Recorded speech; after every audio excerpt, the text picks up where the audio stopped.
제2과 요한계시록 두 번째 시간으로 요한계시록 1장 9절부터 2장 7절까지 말씀 볼 텐데요. 제가 기도하고 시작하겠습니다. 좋으신 주님 감사합니다. 또 오늘 복된 하나 허락해 주시고 또 함께 주의 말씀 보게 하셔서 감사함을 드립니다.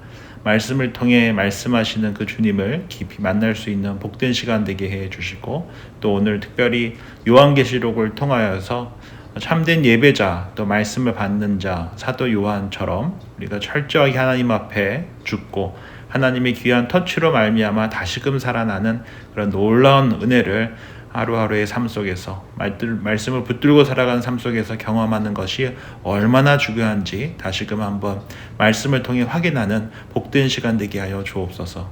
예수님의 이름으로 기도합니다. 아멘. 예, 오늘 함께 나누실 이 요한계시록 우리 1장 우리 9절 말씀을 한 목소리로 읽도록 하겠습니다.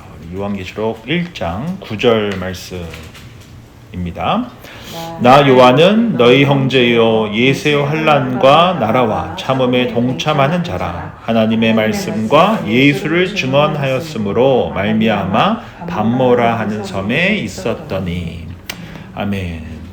우리가 이제 지난주에는 요한계시록 개론에 대해서 이렇게 함께 살펴보면서 요한계시록은 첫 번째로는 7교회, 소아시아 7교회에 보낸 위로의 편지이고 동시에 오늘을 살아가는 우리들에게 주시는 말씀이며 앞으로 오실 심판주로 오실 예수님에 대해서 예고하는 그 말씀이다라는 것을 함께 이렇게 살펴봤습니다. 그래서 요한계시록을 해석하는 데 있어서 첫 번째로는 7교회를 향한 주님의 위로와 소망의 메시지라고 하는 것을 기억하는 것이 중요하고, 그리고 나서 이제 예수님이 복음서를 통하여 구원의 하나님으로 오시는 내용이 담겨져 있다면 요한계시록은 5번째 복음서로서 다시 오셔서 심판해 주러 오실 그 주님에 대해서 예고하고 있는 말씀이라고 하는 것을 우리가 기억하면서 요한계시록이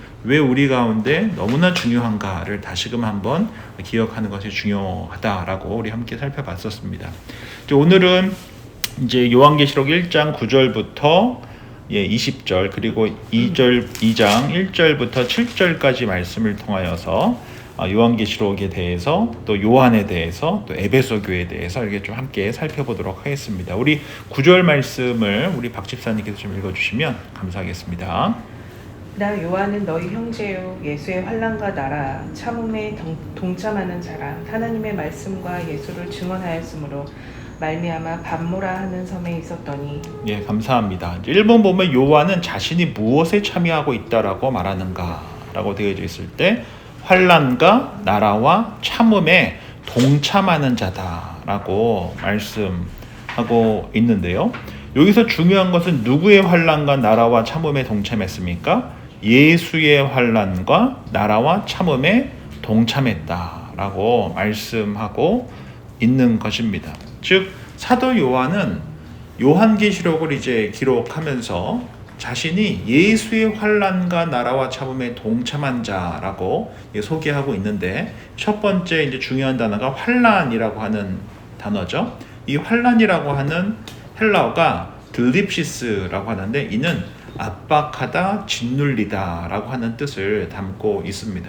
즉 예수님 때문에 짓눌림을 받고 있는 사도 요한이다. 경제적으로 또 상황적으로 사회적으로 건강적으로 여러 가지 이유로 환난 가운데 있다라고 하는 것은 짓눌림을 당하고 있다라고 하는 것이거든요. 사실 우리가 살면서 관계 문제로, 재정 문제로, 또 건강 문제로 있을 때 짓눌린다라고 하잖아요. 그 동일한 거예요. 이 환난이라고 하는 것이 성경에서도 짓눌리다라고 하는 뜻을 갖고 있고요. 두 번째로 이제 나라, 예수의 나라라고 되어 있는데, 이 나라라고 하는 헬라어가 바실레이아인데, 이 바실레이아라고 하는 의미는 이 물리적인 공간을 의미하는 것이 아니라 오히려 하나님의 통치 영역, 하나님께서 통치하시는 나라를 뜻하고 있습니다.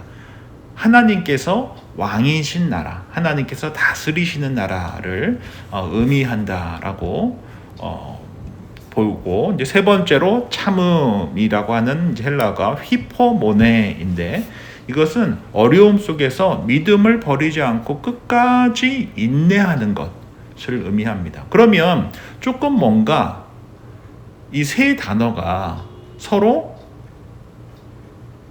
연결이 되는 것 같기도 하고 연결이 안 되는 것 같기도 하고 그렇지 않습니까?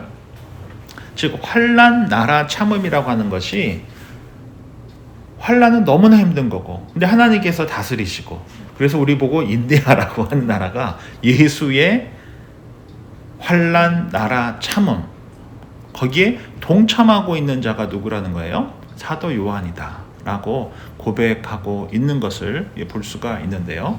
저희가 여기서 우리가 중요하게 여겨야 될 것은, 우리가 신앙생활을 한다, 그리스도인으로 산다라고 하는 것이 환난이 없는 것이 아니고 참음이 없는 것이 아니라는 거예요.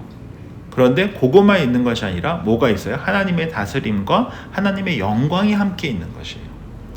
그러니까 우리가 부활의 영광에 참여하기 그 전까지, 우리 코끝의 호흡이 끝나기 전까지 우리는 고난과 영광 속에서 살아가는 것이지, 고난만 갖고 사는 것도 아니고 영광만 갖고 사는 것도 아니에요. 고난과 영광을 함께 살아가는 나라. 그러나 누가 다스리시는 나라예요? 하나님께서 통치하시고 다스리시는 나라에서 고난과 영광을 함께 누리며 살아간다는 것입니다. 제가 지구촌 교회에서 이제 교육자 생활을 할 때, 이동원 목사님이 이제 목자 수련회라고 구역장들 대상으로 이렇게 수련회를 하면 똑같은 말씀을 그 마지막 강의 때 하셨어요. 이게 뭐냐면, 모든 목자는 하나님의 위에서 영혼을 품고 살아가는 목자들은, 생명을 살리는 이들은 고난과 영광이 늘 함께 있다. 그런데 이 고난과 영광이 함께 있는데 내가 60%, 50% 밑으로 영광이 내려가지 않도록 애쓰는 것이 너무나 중요하다는 얘기를 반복적으로 말씀해 주셨었거든요. 신앙생활 하면서, 특별히 영혼을 섬기는 일을 하면서, 생명을 살리는 일을 하면서 영광이 55%, 고난이 45%가 되더라도 그 비율이 50% 밑으로 내려가서 이 고난에 함몰되지 않도록 해서는 안 된다는 것이에요. 그러기 위해서 우리가 기도의 자리를 더욱 힘써야 되고, 땅의 것만 보는 시간보다 어디의 것을 보기 위해서 애써야 된다는 것이에요. 하늘의 것을 보기 위해서 더욱더 애써야 된다, 이런 이야기를 하신 적이 여러 번 있으시거든요. 제가 목회를 하면서도 정말 맞아요. 제가 설교를 통해서도 늘 말씀드리지만, 감사는 뭐 해야 된다고 했습니까? 찾아야 되는 거예요. 우리 인간 본성은 감사보다 불평의 저절로 찾아지고요. 감사는 우리가 적극적으로 찾으셔야 돼요. 그래서 영광 또한 찾으셔야 됩니다. 그렇지 않으면 고난만 크게 보이거든요. 그래서 우리가 기도의 자리를 지키고, 말씀의 자리를 지키고, 예배의 자리를 지킬 때, 즉 하늘의 것을 더 사모하고 있을 때, 우리는 땅만 바라보면서 복잡하게 살아가지 않고 하늘을 바라보면서 참된 감사와 평안 가운데 살아갈 수 있다라고 하는 것을 기억해야 한다는 것이죠. 두 번째 질문 볼 텐데요. 요한계시록 1장 9절 말씀을 이렇게 보시면, 이번에 보면 요한이 반모섬에 유배된 이유가 뭐냐라고 되어져 있을 때, 뭐 때문에 유배되었다라고 기록되어져 있습니까? 예수를, 하나님의 말씀과 예수를 뭐 했기 때문에 반모섬에 간 거예요? 증언했기 때문에 반모섬에 가게 되었다라는 것입니다. 즉 하나님의 말씀과 예수님을 증거, 복음 전도하느라 그것 때문에 반모섬에 가게 되었다라고 하는 것이에요.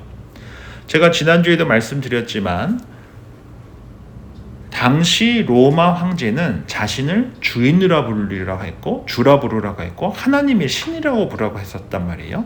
그런데 유독 그리스도인들만 이것을 거절한 거예요.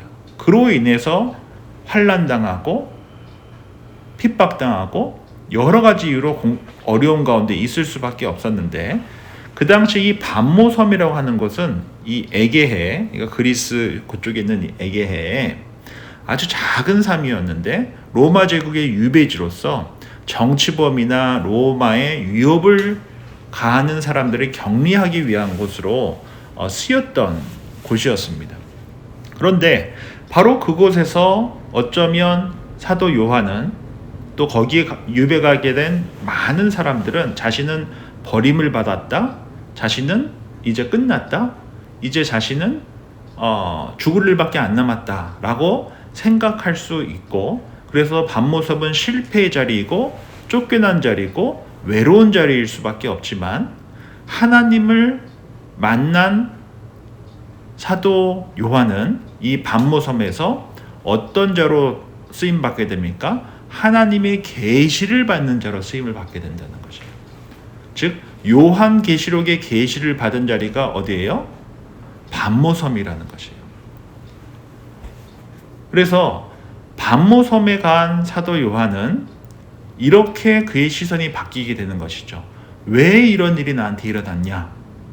에서 하나님께서 지금 이 자리에서 무엇을 하고 계시는가?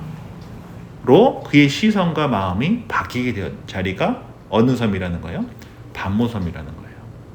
우리 조 권사님 혹시 반모섬이 있으십니까? 저요? 사람마다 다 좀은 있지 않겠어요? 저 인생의 반모섬 처음에 캐나다 처음 와서 처음에 와서 이 페리 쪽에 내려오면서 반모섬이었죠. 네. 근데 그 반모섬이 똑같은 자리에 반모섬이면서도 또 지금은 또 변했잖아요. 같은 자리에 뭐 원든 원하지 않든 처음에 베리로 왔고 또 하나님이 다른 곳은 안 보내고 여기서만 뺑글뺑글 돌리다 다시 또 이 자리로 또 데려다 놨잖아요. 그리고 또 그 안에서도 일어나게 하셨잖아요. 그러니까 이 반모섬이라는 것이 결국은 하나님을 만나는 자리인 거죠. 그래서 하나님을 만나게 되면 왜 나한테 이런 일이 해서 하나님께서 지금 이 자리에서 무슨 일을 하고 계시는가로 그의 시선이 바뀌게 되는 자리가 바로 이 반모섬의 자리다.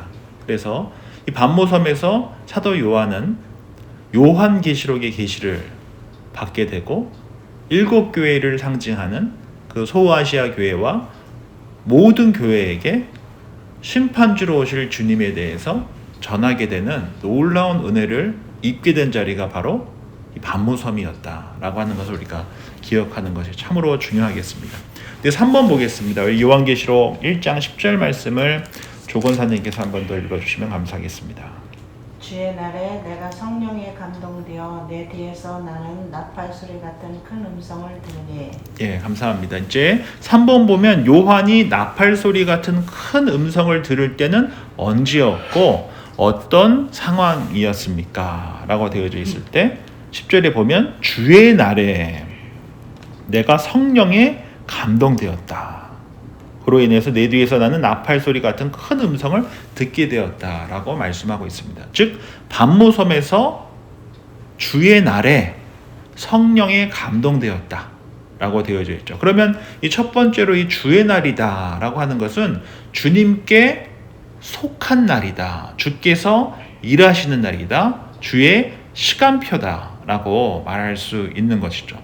그래서 이 주님께서 예정하신, 주님께서 다스리시는, 주님께서 일하시는 그 주의 날에 어떤 일이 일어났습니까? 성령에 감동되었다라고 말씀하고 있습니다. 환경은 변하지 않았지만 주의 날에 주님께서 정하신 주님의 그 시간표 속에서 성령의 감동을 받은 사도 요한은 결국 무엇을 쓰게 돼요? 요한계시록을 쓰게 되었다라고 하는 것을 기억하는 것이 참으로 중요하죠. 환경은 유배지예요. 그러니까 마지막 가는 곳이거든요. 마지막. 그런데 그곳에서 그는 주의 날을 경험했고 성령의 감동을 받아 요한계시록을 기록했다라고 하는 것이죠. 그래서 저는 제가 여러 번 반복해서 말씀드리지만 우리가 말씀을 읽고 묵상을 하고 하루를 살아갈 것을 짧게라도 기록해 두는 것이 얼마나 감사한 일인지 몰라요. 저도 뭐 매일같이 일기를 쓰진 않지만 한 달에 이제 여러 차례 이렇게 일기를 쓰고 연말이나 또는 한 해 지나서 쭉 지난 기록들을 살펴보면 제가 보기에는 주의 날이 아니었거든요. 정말 인간적인 날이고 참으로 가슴 아픈 날이고, 왜냐하면 일기를 쓴다는 얘기는 좀 뭔가 기분이 안 좋거나 상황이 좀 어렵거나 뭔가 문제가 있었던 날이 대부분 그렇잖아요. 그래서 글을 통해서 생각과 마음을 좀 가다듬고 또 기도하면서 이제 하루를 이렇게 넘기는 그런 날들이 대부분인데, 지나고 보면 1년 뒤에 그 제 글귀나 적어놓은 내용을 보면 주의 날이 아니었던 날이 단 하루도 없었던 거지. 제가 보기에는 전혀 주님이 계시지 않은 날이었는데 그렇지 않았었다라고 하는 것을 기록을 통해서 우리가 지나고 나서 보게 되는 경우가 많거든요. 그래서 우리가 성경을 읽고 기도하고 묵상한 내용을 또 상황에 맞춰서 상황 속에서 관계 속에서 주께서 말씀하시고 또 우리로 하여금 인내하게 하시고 환난 가운데서 하나님의 통치를 바라보게 하는 그 날들을 주님의 환난과 나라와 참음에 동참한 자로서 그런 내용들을 기록해 두다 보면 그것이 결국 무엇이게 된다는 것입니까? 주께서 단 하루도 나를 놓으신 적이 없으시구나 라고 하는 것을 고백하게 한다는 것이에요. 그래서 영성일기를 쓴다는 것, 기록을 해둔다는 것은 참으로 중요하다. 하나님의 살아계심을 나의 글로 내 삶 속에서 가장 분명하게 확인하는 것이 바로 저는 이 기록, 일기장일 수 있다라고 하는 것이죠. 또 교회적으로도 저는 우리 김동건 집사님이 수고를 많이 하시는데 교회 모든 회의록을 김동건 집사님이 다 기록해서 주세요. 그럼 저 구글 클라우드에 지금 모든 회의록이 다 한 해도 안 빠져놓고 다 기록이 돼 있어요. 그래서 3년 전으로 제가 쭉 보면은 진짜 3년 전에 운영위에서 이런 내용 갖고 우리가 회의를 했었구나. 근데 지금 돌이켜 보면은 이게 다 감사하게 다 마무리가 된 게 많거든요. 한두 개가 아니에요. 돌이켜 보면. 그래서 우리가 이 기록해 둔다는 것, 이것이 얼마나 중요한가. 그리고 이런 기록들이 쌓이고 쌓여 무엇이 된 것입니까? 요한계시록이 된 거예요. 우리 4번 보도록 하겠습니다. 우리 11절 말씀을 박 집사님께서 읽어주시면 감사하겠습니다. 이르되 내가 보는 것을 두루마리에 써서 에베소, 서머나, 버가모, 두아디라, 사대, 빌라델비아, 라우디게아 등 7교회에 보내라 하시기로. 4번 보면 주님께서는 요한이 본 것을 7교회에 써서 보내게 하셨습니다. 그 7교회를 기록해 봅시다. 한번 적어 보도록 하겠습니다.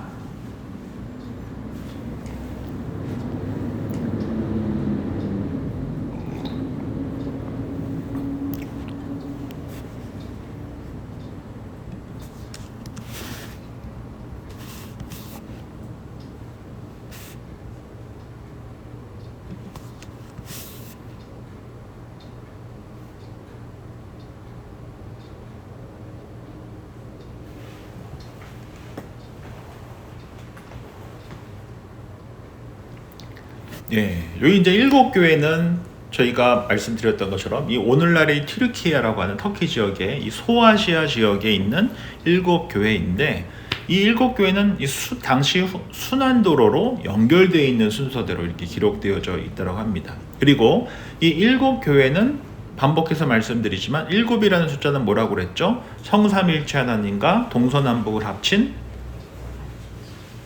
완전수라고 말씀을 드렸었죠. 그래서 이 완전수란 얘기는 모든 교회, 예수 그리스도를 구세주와 주님으로 영접하고 하나님의 말씀을, 성경을 하나님의 말씀으로 인정하며 살아가는 모든 교회에게 쓰여진 서신서가 바로 요한계시록이다 라고 이야기하고 있는데요. 이를 통해서 7교회가 이제 앞으로 이제 2장부터 쭉 살펴보게, 2장 3장을 통해서 볼 텐데, 에베소 교회는 바른 교리와 열심은 있지만 첫사랑을 잃어버린 교회고, 서머나 교회는 환난과 고민 가운데서 끝까지 믿음을 지켜 칭찬받은 교회고, 버가모 교회는 어려운 환경 속에서도 믿음을 지켰지만 거짓 교훈과 타협한 교회고, 드와디라 교회는 사랑과 봉사는 있었지만 거짓 선지자의 가르침을 용납했었던 교회고, 사대 교회는 살아있다는 이름은 있지만 영적으로 죽었던 교회고, 빌라델비아 교회는 작은 능력에도 말씀을 지키고 주의 이름을 부인하지 않은 교회였고, 라오디게아 교회는 물질적으로는 풍요로웠지만 영적으로 미지근하여 책망받았던 교회입니다. 즉 일곱 교회를 통하여서 1차적으로는 소아시아 교회에 하나님께서 주신 메시지이고, 그 메시지는 7이라고 하는 하나님께서 다스리시는 모든 교회에게 쓰여진 편지가 바로 이 요한계시록이다 라고 하는 것을 한 번 더 확인하는 것이 중요하겠죠. 그래서 7개를 통하여서 오늘을 살아가고 있는 우리에게 다시금 한번 거울 보듯이 비춰보고 돌이키기를 바라시는 메시지가 바로 이 요한계시록에 담겨져 있다라고 하는 것이죠. 5번 보도록 하겠습니다. 우리 17절 말씀을 박 집사님 차례신가요? 조 권사님 차례신가요? 예. 17절 말씀입니다. 때에 그의 발 앞에 엎드려져 죽은 자 같이 되매 그가 오른손을 내게 얹고 이르되 두려워하지 말라 나는 처음이요 마지막이네. 예. 1번 보면 5번 잘 돌아가서 요한이 계시를 볼 때 어떤 상태였고 그때 주님께서 하신 말씀은 무엇이냐라고 되어 있는데, 첫 번째로 요한의 상태는 어땠습니까? 주님의 발 앞에 뭐 한 자 같이 엎드려져 있어요? 죽은 자 같이 엎드려져 있다라고 되어져 있고, 주의 말씀이 그러한 상태에 있었던 요한에게 임하시며 손대시고 뭐라고 말씀하세요? 두려워하지 말라 나는 처음과 마지막이다 라고 말씀하고 있습니다. 즉 여기서 죽은 자 같다라고 하는 것은 실제로 죽었다라고 하는 것보다 자신을 온전히 부인했다 라고 하는 것이 더 옳을 것입니다. 하나님의 그 임재와 하나님의 그 위엄 앞에 자신이 철저하게 엎어져 있는 것이죠. 마치 이사야가 하나님의 영광을 본 후에 화로다 나는 망하게 되었다 라고 한 것처럼, 다니엘이 하나님의 계시를 받고 내 몸에 힘이 빠졌다라고 했었던 것처럼, 베드로가 예수님의 기적을 경험하고 주여 나를 떠나소서 나는 죄인으로소이다 라고 고백했었던 것처럼, 자신의 그 잘남과 자신의 갖고 있는 무언가를 드러내는 것을 철저하게 부인하고, 자신을 철저하게 부인하고 하나님 앞에 납작 엎드려 있는, 자신의 죄와 연약함을 온전히 고백하고 있는 그러한 상태였다라고 볼 수 있는 것이죠. 그래서 저는 우리 베리하는 장로교회에서 드려지는 예배가, 저는 예배를 드릴 때, 말씀을 볼 때, 기도를 할 때 가장 중요한 게 태도라고 생각해요. 자신을 부인하는 이러한 사도 요한과 같은 태도로 예배를 드릴 때 하나님의 터치가 임하는 것입니다. 근데 우리가 빳빳하게 서서 할 테면 해봐라 나는 다 알고 있다, 이 교만함을 갖고 교만의 태도로 예배를 드리면 하나님의 터치를 경험할 수가 없어요. 하나님께서 꺾으실지는 잘 모르겠지만 하나님의 이 은혜의 터치를 경험할 수가 없습니다. 하나님의 은혜는 우리가 고개를 숙일 때, 나를 부인하고 납작 엎드렸을 때 위에서 아래로 흐르는 거거든요. 근데 우리가 빳빳하게 못 굳은 사람으로 이렇게 빳빳하게 서고 있으면 은혜가 흘러내리지를 못하는 거예요. 왜? 이 상태로, 입은 상태로 같이 있는 거거든요. 근데 우리가 낮아지면 그 은혜의 강물이 흘러내리는 거예요. 예배의 자리가 저는 그런 자리라고 생각을 합니다. 예배 드린다는 것은 나를 비우고, 나를 철저하게 비우고, 나를 철저하게 부인하고 주님만 높이는 시간인 거거든요. 근데 우리가 예배의 자리에서 할 테면 해봐라 이런 식으로 교만한 마음으로 예배를 드리는 그 자리에 하나님의 터치가 임하겠습니까? 임하지 않습니다. 그러나 지금 사도 요한을 봤을 때 그는 주님 발 앞에 엎드려 어떤 자와 같이 있다고요? 죽은 자 같이 있다라고 이야기하고 있고, 그때 비로소 주님께서 오른손으로 내게 얹으시고 이르시되 두려워 말라 나는 처음과 마지막이다 라고 하시며 주님의 은혜로 사도 요한을 일으켜 주시는 거거든요. 예배가 뭐냐? 나를 철저하게 부인하고 내가 죽는 시간인 거예요. 그리고 누가 일으켜 주시는 시간입니까? 하나님께서 일으켜 주시는 시간이에요. 이러한 태도로 예배를 드리는 것이 가장 중요합니다. 그래서 우리 찬양팀에게도 제가 여러 번 부탁도 하고 우리에게 이야기해서 최선 예배 시작 10분 전에는 잠잠히 기도로 준비하자. 이 시간이 무슨 시간입니까? 사도 요한처럼 자신을 비우고 자신을 부인하고 하나님 앞에 엎드려 죽은 자 같이 있는 시간인 거거든요. 언제까지요? 우리 주님께서 일으켜 주실 때까지.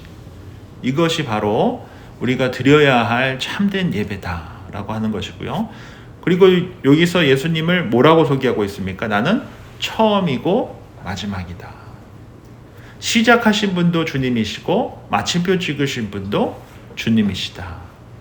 전지전능하신 분이시다. 구원주이시며 심판주이시다. 라고 하는 것을 지금 말씀하고 있는 것이죠. 그래서 이러한 주님을 만나는 자리가 저는 우리 베리하는 장로교회에서 드려지는 예배의 자리, 또 우리가 성경 공부하는 자리, 또 기도하는 자리가 되었으면 좋겠습니다. 이제 두 번째 단락으로 우리 2장으로 넘어가서 이제 1절부터 7절을 통하여서 에베소 교회에 대해서 함께 살펴보도록 하겠습니다. 요한계시록 2장 1절 말씀을 우리 조건사님께서 읽어주시면 감사하겠습니다. 2장 1절이요? 네. 예배소 교회 사자에게 편지하라. 오른손에 있는 7뼈를 붙잡고 7 금촛대 사이를 거니시는 이가 이르시되.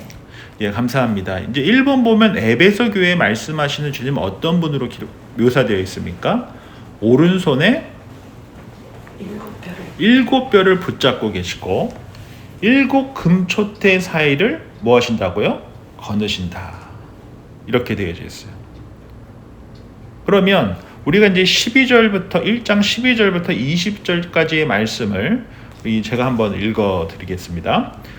몸을 돌이켜 나에게 말한 음성을 알아보려고 돌이킬 때 7 금촛대를 보았는데 촛대 사이에 인자 같은 이가 발에 끌리는 옷을 입고 가슴에 금띠를 띠고 그의 머리와 털의 희기가 흰 양털 같고 눈 같으며 그의 눈은 불꽃 같고 그의 발은 풀무불에 단련한 빛난 주석 같고 그의 음성은 많은 물소리가 같으며 그의 오른손에 7뼈리 있고 그의 입에서 좌우에 날성검이 나오고 그 얼굴은 해가 힘있게 비치는 것 같더라. 이렇게 기록되어져 있죠.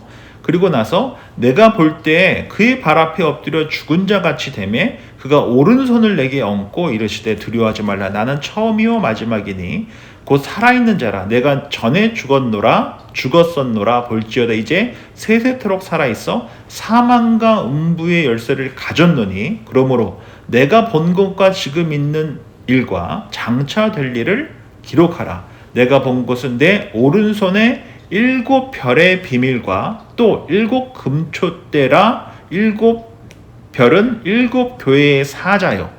그러니까 목회자, 영적 리더들을 뜻하죠. 7 촛대는 뭡니까? 7 교회다 라고 되어져 있죠. 그래서 지금 2장 1절에 보면 에베소 교회의 사자에게 편지하라. 사자라고 하는 목회자, 영적 지도자들이겠죠. 오른손에 있는 7 뼈를 붙잡고 이 7 뼈이 뭐라고 했습니까?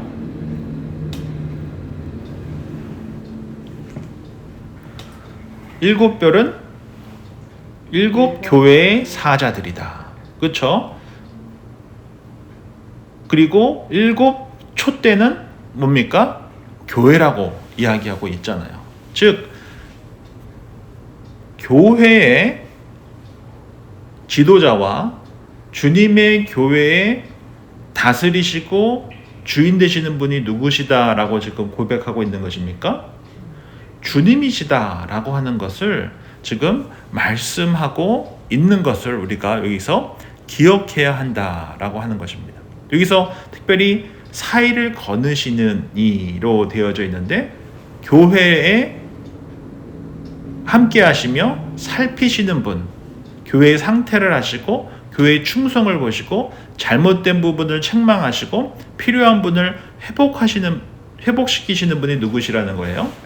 바로 오른손에 7뼈를 붙잡고 7 금촛대 사이를 거느시느니 예수님이시다 라고 하는 것이에요. 그래서 우리가 이 말씀을 굉장히 조심스럽게 보셔야 돼요. 교회의 주인이 누구시라는 거예요? 교회를 다스리시는 분이 누구시라는 거예요? 예수님이시라는 것이에요. 우리가 이것을 기억한다고 한다면은 교회를 함부로 할 수 없는 것이죠. 교회를 함부로 할 때, 또 교회를 위해서 섬기는 자들을 함부로 대할 때 주님께서 다스리시며 주님께서 살피시며 반드시 책망하시고 회복시키시고 충성케 하시고 교회를 새롭게 하시는 분이 바로 누구시라는 거예요? 주님이시라는 거죠. 이것을 놓쳐버리게 되면 교회를 그냥 사람들이 모이는 모임, 목소리 큰 사람이 대장 노릇하는 곳이 된 것은 우리 주님께서 그냥 지켜보고 계시겠습니까? 그러실 수가 없으신 거예요. 왜? 이 교회는 또 목회자와 영적 지도자들을 다스리시는 분이 누구시라고 지금 말씀하고 있어요? 주님이시다라고 말씀하고 있기 때문이요. 7뼈를 오른손에 붙들고 주인 되신다는 얘기잖아요. 주께서 다스리신다는 얘기잖아요. 주께서 힘을 주신다는 얘기잖아요. 그러한 분이 7교회, 7 금촛대가 상징하는 그 교회를 다스리신다라고 하는 것을 우리가 기억하고, 교회의 주인이 하나님이시고 교회를 다스리시는 분이 하나님이시고 교회의 목회자와 영적 리더자들을 오른손으로 붙들고 계신 분이 누구시라는 거예요? 주님이시다라고 하는 것을 반드시 기억해야 한다는 것이죠. 두 번째 질문 보도록 하겠습니다. 요한계시록 2장 2절과 3절 말씀을 누구 차례시죠? 두 분이 더 헷갈리네요. 제가. 네. 내가 내 행위와 수고와 내 인내를 알고 또 악한 자들을 용납하지 아니한 것과 자칭 사도라 하되 아닌 자들을 시험하여 그의 거짓된 것을 내가 드러낸 것과 또 내가 참고 내 이름을 위하여 견디고 게으르지 아니한 것을 아노라. 예, 감사합니다. 2번 보면 주님께서 에베소 교회를 칭찬하신 내용이 뭐냐라고 되어져 있을 때 무엇입니까? 내가 내 행위와 수고와 내 인내를 안다. 행위와 수고와 인내를 안다. 악한 자들을 용납하지 않았고 자칭 사도라 하되 아닌 자들을 시험하여 그의 거짓된 것을 드러냈고 내가 참고 내 이름을 위하여 견디고 게으르지 않은 것을 안다 라고 말씀하고 있습니다. 사실 우리가 잘 알듯이 이 에베소 교회는 소아시아에 있는 대표적인 교회로, 이 에베소 지역에 세워진 교회로서 당시 로마 제국의 아주 중요한 항구 도시로서 상업과 문화와 종교의 중심지였던 국제적인 도시가 바로 이 에베소였어요. 그래서 제가 20대 때 이 에베소에 성지순례 갔을 때 이 아르테미스 신전이라고 하는 그 곳에 저도 방문을 했었는데 지금도 있어요. 근데 그곳이 얼마나 불결하고 얼마나 난잡하고 얼마나 악한 곳이었냐면 그곳의 기념품이 남자 성기를 팔아요. 그렇게 형상화시킨 거를. 그리고 거기는 성창들이 굉장히 많았었고 혼잡한 그 성생활을 마치 예배드린다 생각하고 있었던 아주 난잡한 도시가 바로 이 에베소였거든요. 그러한 곳에 에베소 교회가 세워졌고, 그리고 3차 전도 여행 중에 사도 바울은 3년간 거기 머물면서 제자 훈련을 했고, 또 이 에베소 교회는 신앙적으로 뛰어난 지도자들이, 즉 브리스길라와 아굴라가 교회를 돌봤고, 또 말씀에 탁월했던 아볼로가 섬겼었고, 바울 이후에 디모데가 섬겼었고, 또 학자들에 따르면 사도 요한이 말년에 에베소에서 사역했다라고 알려져 있습니다. 이처럼 에베소 교회는 말씀으로 아주 튼튼하게 탄탄하게 잘 세워진 교회였기 때문에, 역사가 있는 교회였기 때문에, 훌륭한 목회자들이 지나갔었던 교회였기 때문에 거짓 교인을 분별하는 능력이 있었고, 신앙을 잘 지켰고, 많은 사역과 수고와 인내로 인해 칭찬받았던 교회였다는 것이죠. 그래서 에베소 교회는 아주 모범적인 교회였었다라고 하는 것을 우리가 여기서 볼 수 있습니다. 그런데 어떤 문제가 있었느냐, 이것을 이제 3번을 통해서 볼 텐데요. 우리 2장 4절 말씀을 조건사님께서 한 번 더 읽어주시면 감사하겠습니다. 그러나 너를 책망할 것이 있나니 너의 처음 사랑을 버렸느니라. 예, 주님께서 에베소 교회를 무엇을 책망하셨습니까? 첫사랑을 버린 것을 책망하셨다라고 하는 거죠. 여기서 버렸다라고 하는 단어가 현재 완료형으로 have forsaken 이라고 되어 있거든요. 영어로 보면, 즉 점차적으로 흔들렸다는 거예요. 첫사랑이 점차 흐려졌다, 점차 흔들렸다 라고 하는 것입니다. 예수님께서 그들의 성실함과 그들의 분명함과 그들의 헌신과 열심을 칭찬했어요.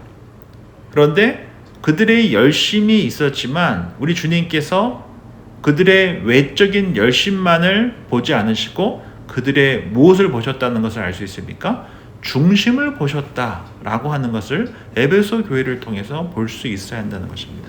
우리가 신앙생활을 하고 함께 교회 생활을 하는 데 있어서 얼마나 많은 일을 해왔는가, 이것도 참 중요한 부분이겠지만 그 많은 일을 어떠한 마음으로 했느냐가 더 중요하다라는 것을 무엇을 통해 볼 수 있어야 한다는 것이요?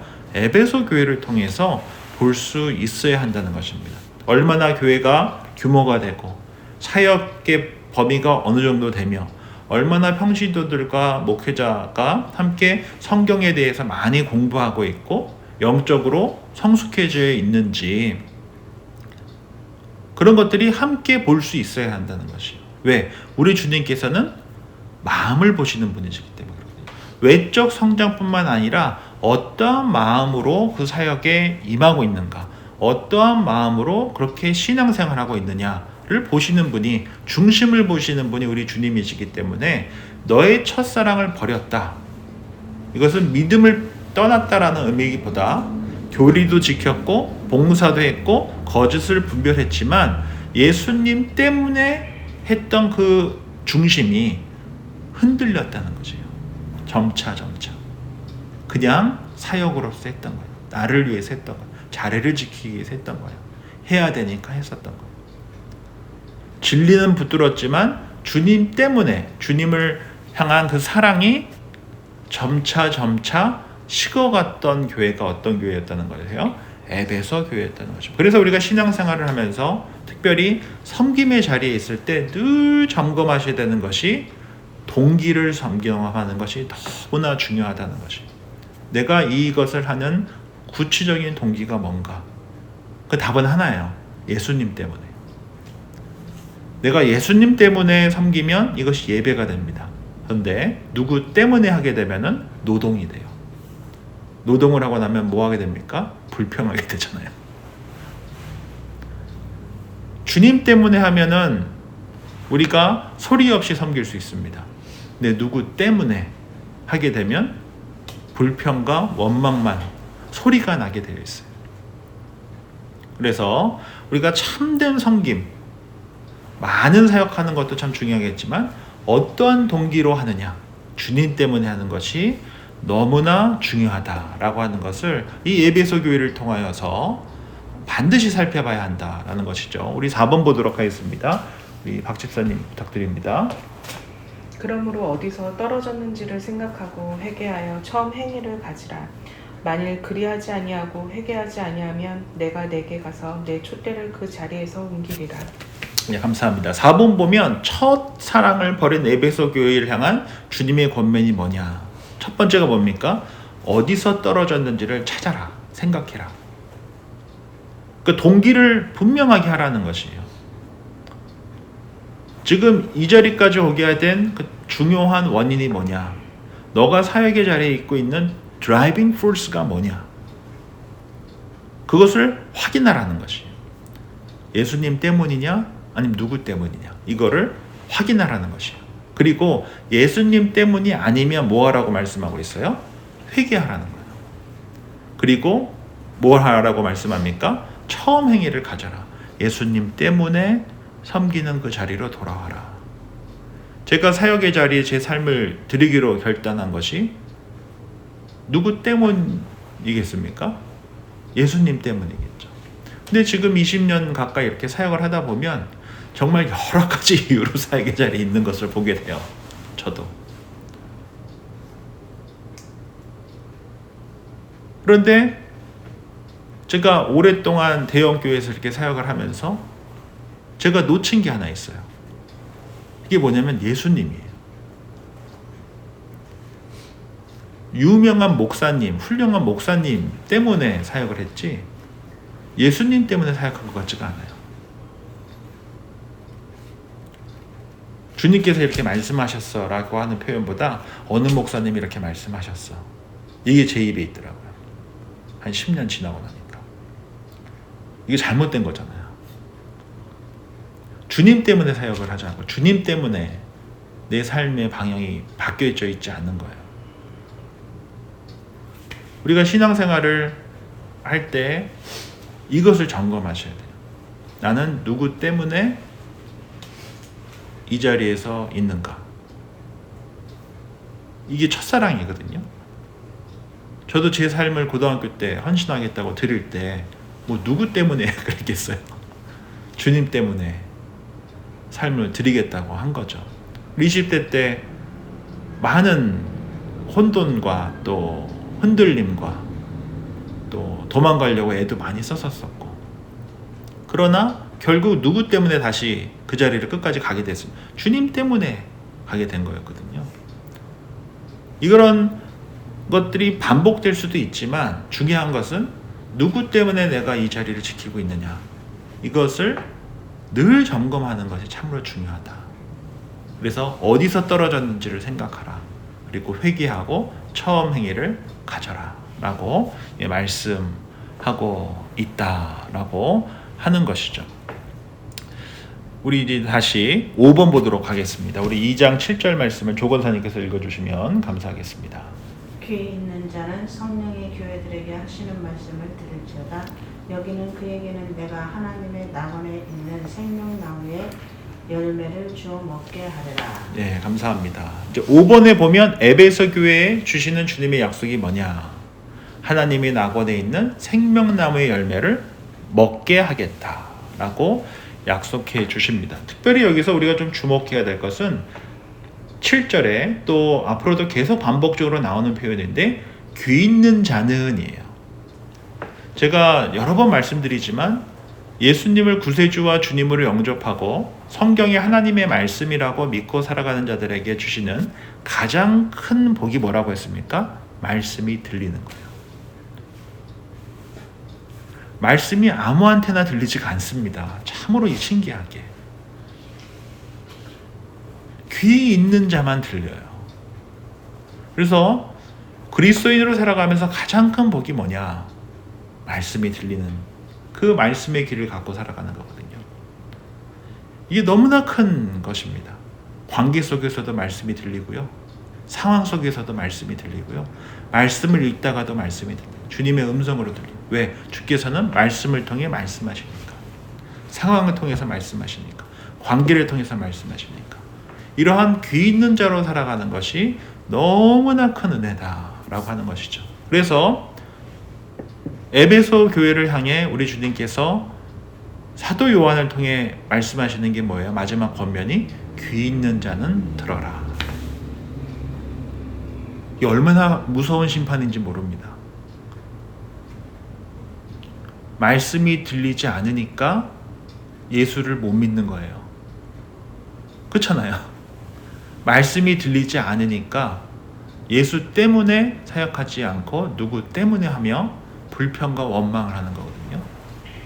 그래서 예수님의 말씀이 들리는 이 귀 있는 자의 복을 누리는 것이 너무나 큰 은혜다. 그래서 귀 있는 자는 성령이 교회들에게 하시는 말씀을 들어라 라고 말씀해 주시고, 그러한 은혜 가운데 있을 때 무엇을 얻게 된다라고 말씀하십니까? 그에게는 내가 하나님의 낙원에 있는 생명나무의 열매를 주어 먹게 하겠다. 이 생명나무가 무엇입니까? 하나님이잖아요. 하나님의 말씀이잖아요. 하나님과의 관계잖아요. 우리가 품게 될 영원한 하나님의 나라 아니겠습니까? 요한계시록 22장 2절에 보면 그 나무 잎사귀들은 만국을 치료하기 위해 있더라 라고 하며 생명나무를 묘사하고 있거든요. 즉 우리의 온전한 회복과 치료가 임하는 곳, 바로 이 생명나무가 있는 곳이죠. 즉 하나님께서 인간을 창조하셨던 목적이 완전히 회복되게 될 것이다 라고 말씀하고 있는 것입니다. 오늘은 제 2과를 통하여서 환난 가운데 있는 성도들에게 환경에 함몰되지 말고 반모섬에 있지만 고난의 시간이 아니라 오히려 사명과 영광의 시간을 갖게 되었었던 사도 요한을 우리가 기억해야 한다라고 말씀하고 있고요. 두 번째 중요한 것은 에베소 교회 참으로 훌륭한 교회고 성실한 교회고 역사가 있는 교회고 건강한 교회라고 또 볼 수도 있고 말씀 중심인 교회라고도 볼 수 있지만 무엇이 빠졌어요? 예수님 때문에가 빠져 누구 때문에 무엇 때문에 하는 교회. 그런데 우리 주님께서는 동기를 점검하라고 말씀하고 있죠. 사역의 규모가 커지면 커질수록 무엇을 잊어버릴 수 있어요? 예수님을 잊어버릴 수 있다 라고 하는 것을 절대 잊어서는 안 된다. 첫사랑을 기억하고 예수 때문에 사는 인생이라고 하는 것을 우리 에베소 교회에게 성령께서 주시는 말씀을 통해 우리가 반드시 확인해야겠다라고 하는 것을 기억할 수 있었으면 좋겠습니다.